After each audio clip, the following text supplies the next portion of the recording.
First of all, Christian, could you tell us about the characters you play in this film? I play Captain Joseph Blocker. He is a man who has known war his entire life. He grew up during the Civil War. He fought in the Civil War. He's now been fighting in the Indian Wars for many years. They are starting to die down. He's been for a couple of decades out in the westernmost territories, and he has seen many of his friends and brothers-in-arms die. He has many times almost died himself, and he has killed countless numbers of Native Americans. He understands that manifest destiny is a euphemism for him for genocide. He has genuine hatred for his nemesis, played by Wes Studi, Yellowhawk, a Cheyenne warrior chief, because he has seen him personally kill his own friends. But this is not your straightforward Western where one person is all good and the other one is all bad, you know, the black hat, the white hat. He not only hates him, but he respects him as well, because he knows that he would behave the same way that Yellowhawk does. And yet, in spite of this hatred, political winds change in DC, and they need a PR stunt. And Blocker is chosen, or rather ordered, through threat of court-martial and loss of pension, to transport Yellowhawk to sacred burial grounds. And that's where the story really originates, is how do these two mortal enemies manage to be in each other's company. And eventually, since my character Blocker is retiring, how does he learn to stop hatred? How does he manage to overcome the guilt of potentially rendering his brothers-in-arms deaths meaningless by ceasing the hatred towards Yellowhawk? And how does he come back to humanity? How does he return to civilization without being a danger and with feeling useful amongst other people? He's always been absolutely essential, but suddenly he's losing all of that and he's feeling useless. And how does he deal with that?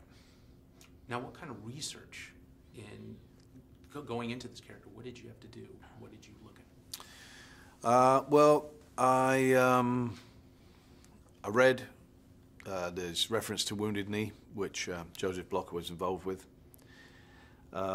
Primarily, my research was actually based on who he would have been when he was younger.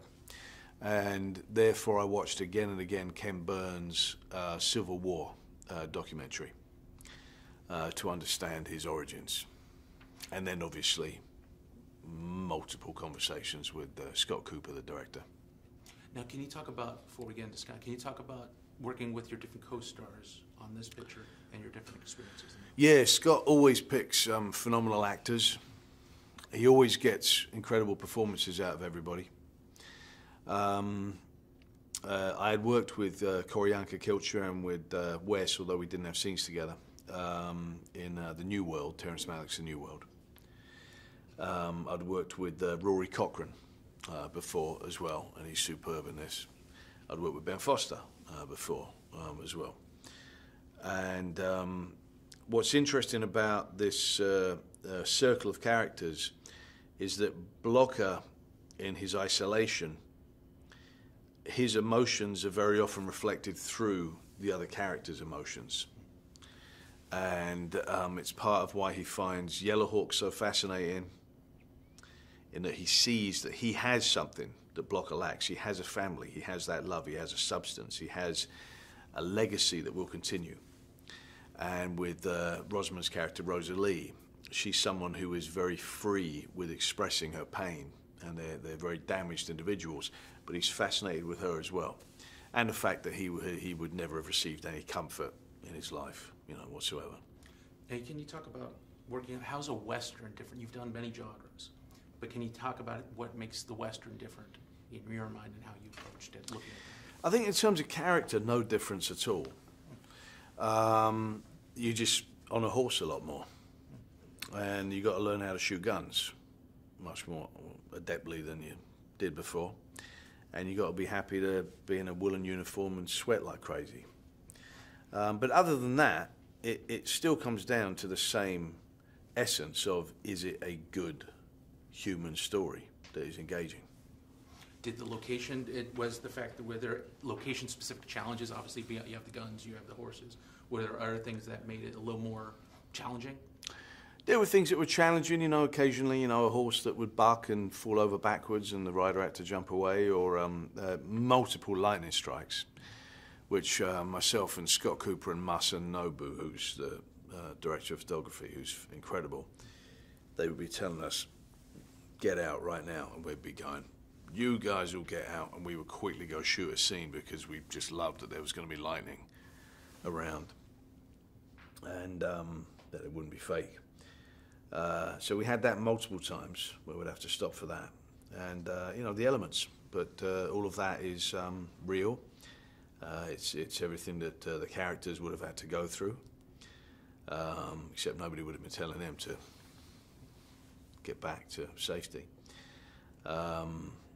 And I felt that being on location really helped immensely. And we shot in chronological order, which is almost unheard of, but is very helpful. And two last questions. Could you talk, is there a specific scene or element that the specific scene that was your favorite to shoot, and there's a reason? There are many scenes that I found very satisfying to film. I did enjoy, inevitably, I like horse riding, and I did enjoy it when we had the skirmishes.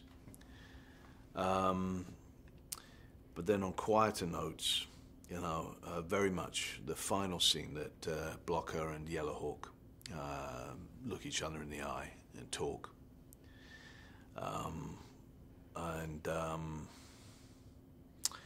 I could go on and on. There's an awful lot. And my last question, this is your second film with Scott. What is it about him? What keeps you coming back? Can you talk about that sort of interaction with you? He just seems to be on a discovery currently, on an American discovery. His films have been, very iconically American, and I'm finding that very interesting. And he and I have a very easy working relationship. We don't rehearse, we put it straight on camera, and it just seems to work. I'm very proud of both films that we've made.